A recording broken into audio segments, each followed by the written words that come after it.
I wanted to talk about social media for a bit. Social media has changed. So, back in the day of MySpace, or maybe the early days of Facebook and all the other social media apps that we've probably forgotten about, look at the interface. What you'll notice is that every profile is very customizable. You can pick your own backgrounds, you can change the layout of the page, you can change all sorts of things about it. And every single MySpace profile felt unique. It was like every profile was like its own little snowflake. If you look at sort of any modern social media profile, nothing about it is really customizable anymore. I remember when I used to have my first YouTube channel, you could pick your own background, you had a big channel banner, there was all sorts of things you could do with it, and now it all kind of looks the same. I can change my little banner and my profile picture, and I can arrange a few videos, and that's really about it. It's not really personal anymore. Back in the day, you didn't really have this concept of the endless scroll. Really, most interactions on social media platforms were social. You talked to your friends, you poke them, you could start a group chat, you could join a little forum. The purpose of these platforms was to facilitate social engagement. That doesn't really seem to be the purpose anymore. Social media is no longer social, it's just media. 10 to 20% of the content you see in your Instagram and Facebook feed is actually made by your friends. There really isn't much of a difference between the internet and television. I think this is a very serious problem for us now, because like whenever I go to the gym, half the people are on their phones. Everyone just has their headphones on, they're scrolling on their phones, or they're just working out. We don't really talk to each other anymore. We're just so glued to our screens. And obviously I'm not the first person to point this out. I imagine your mom and dad probably told you the same thing at some point. Well, unfortunately, mom and dad are correct. We are addicted to our phones. We are addicted to television. Here's another point I want to make. Open up your phone right now and go into settings and look for the screen time counter.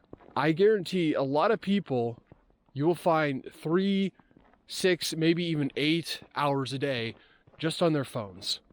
Imagine spending 8 hours a day watching television. That's basically like a full-time job. You're never going to get that time back. Ask yourself how much of this content that I'm consuming on Instagram or TikTok or YouTube or Facebook, how much of it is actually beneficial? How much of it is educating me? How much of it is helping me engage with other people? See, I'm not here to say that the internet is bad or all social media is bad, but it's like 80% of the content we consume is just slop, it's garbage. And I think we all kind of unconsciously know this, but we sort of do it anyway because I guess we're so terrified of boredom, or we're just so terrified of being in the moment. I'm sure you know about a dead internet theory, which is this idea that the internet is going to be consumed by AI bots slowly taking over everything. I actually deleted Instagram off my phone because I was just so sick of slop. I couldn't take anymore. I was all slopped out. It just really wears on your soul. Even when I try to look for images of cats on a search engine, half of the results just AI cats, and they're so freaking creepy to look at, man. Does anyone notice that? Just how uncanny and uneasy AI art feels? I can't be the only one. We used to use the internet to escape real life, and now we're using real life to escape the internet. And I think that's kind of dystopian. And we're talking about how social media just keeps getting worse and worse, but we don't actually do anything to stop it. We don't really do anything to change our media consumption habits. We just continually consume and consume. and then we wonder why we're miserable. I notice that a lot of the content we're consuming is also very negative.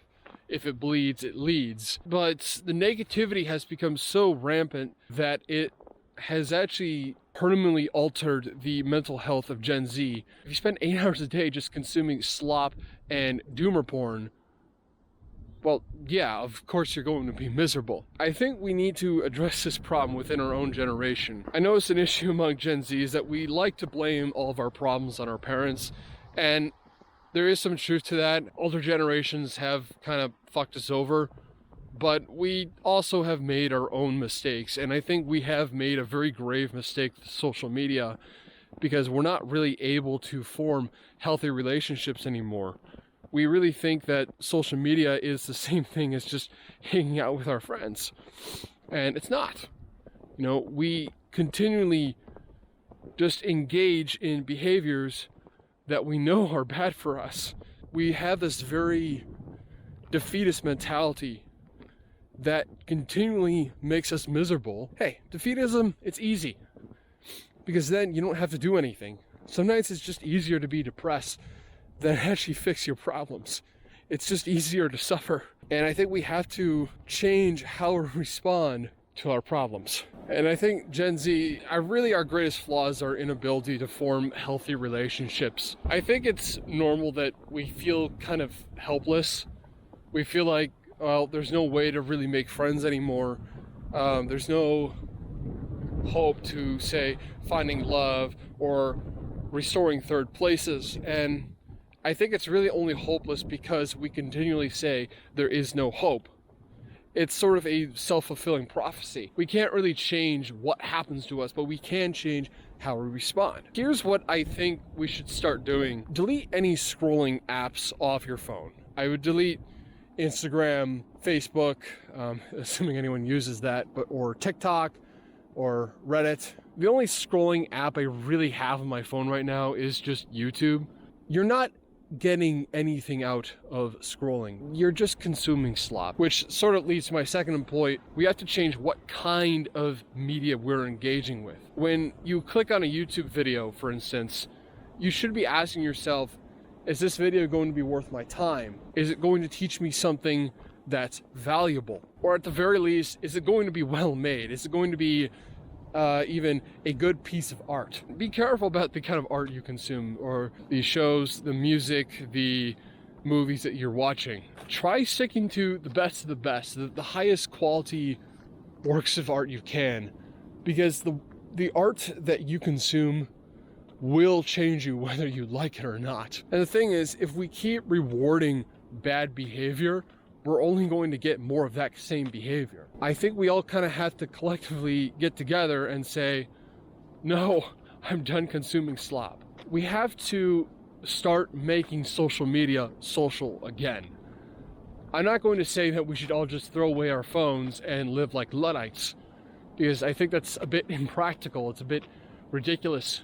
Obviously, the technology's out of the bag. It has altered humanity for better or for worse.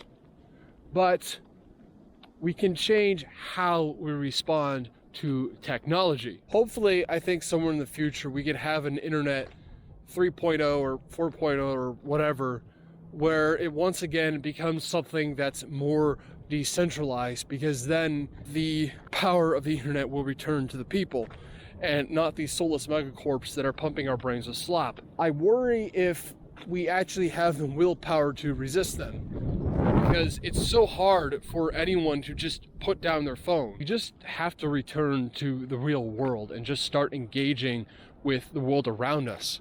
You know, I've always felt at peace when I just turn off my phone and I just take a walk in nature. We also should just start talking to the people around us. It's okay, I think, to strike up a conversation to the person you're sitting next to on the bus. Gen Z refuses to socialize, and then we wonder why we're lonely.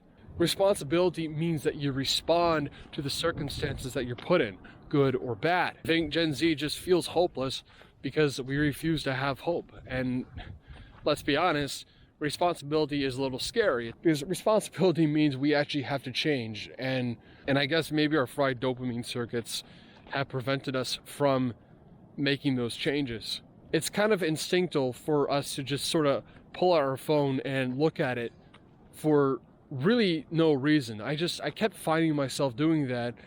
Is there something insightful that I'm learning? Or am I making meaningful connections? And I think that should be the only two purposes of the internet, really, is to engage with people and to learn meaningful things. So I have a challenge for you guys. In the YouTube comment section, just start talking to each other. It's really not that hard. Get to know each other. Maybe even make a friend. There's very small changes that we can make that are surprisingly easy that can leave a very deep impact. We don't have to be the generation that dies of loneliness. That is a choice that we can make. It would require a lot of teamwork. It would require a lot of us to actually make changes. And that's the only part that I'm a little wary of, because it just seems like we're so addicted to our phones. But anyway, this is just a quick walk and talk video I wanted to make. I just want to get these thoughts out. I'd love to hear what your suggestions are. How can we reutilize technology for our benefit? So, thanks guys. Take care. See ya.